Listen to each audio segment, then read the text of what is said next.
Doctor BR Ambedkar. ಸದಸ್ಯರು ಸಂವಿಧಾನದ curd ಪ್ರತಿಯನ್ನು ಪರಿಶೀಲಿಸಿ 2473 ತಿದ್ದುಪಡಿಗಳನ್ನು ಸೂಚಿಸಿದರು. ತಿದ್ದುಪಡಿಗಳು ಅಂದರೆ ಬದಲಾವಣೆಗಳು, ಚೇಂಜಸ್ ಸೂಚಿಸಿದರು. ಕರಡು ಸಂವಿಧಾನ ಮತ್ತು ತಿದ್ದುಪಡಿಗಳನ್ನು ಸಂವಿಧಾನ ಸಭೆಯಲ್ಲಿ ವಿವರವಾಗಿ ಚರ್ಚಿಸಲಾಯಿತು. ಹೀಗೆ ಸಂವಿಧಾನಕ್ಕೆ ಅಂತಿಮ ರೂಪ ನೀಡಲು ಸುಮಾರು 3 ವರ್ಷಗಳು ಬೇಕಾದವು. ಡಾಕ್ಟರ್ ಅಂಬೇಡ್ಕರ್ 15/8/1947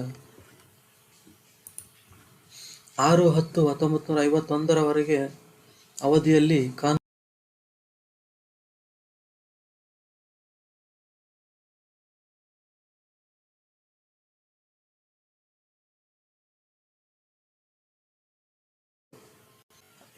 ಜನವರಿ 1950 ಸಂವಿಧಾನವನ್ನು ಜಾರಿಗೊಳಿಸಲಾಯಿತು.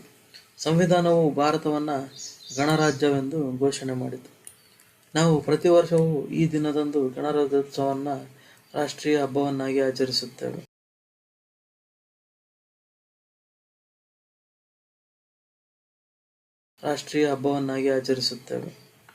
ಸಂವಿಧಾನದಲ್ಲಿ ಉಲ್ಲೇಖಿಸಿದಂತೆ 1951-52 ಪ್ರಥಮ ಮಹಾಚುನಾವಣೆಗಳು ನಡೆದವು. ರಾಜ್ಯಸಭೆ ಮತ್ತು ಲೋಕಸಭೆ ಎಂಬ 2 ಸದನಗಳನ್ನೊಳಗೊಂಡ ಮೊದಲ ಚುನಾಯಿತ ಸಂಸತ್ತು, ಪಾರ್ಲಿಮೆಂಟ್ 1952 ಅಸ್ತಿತ್ವಕ್ಕೆ ಬಂತು.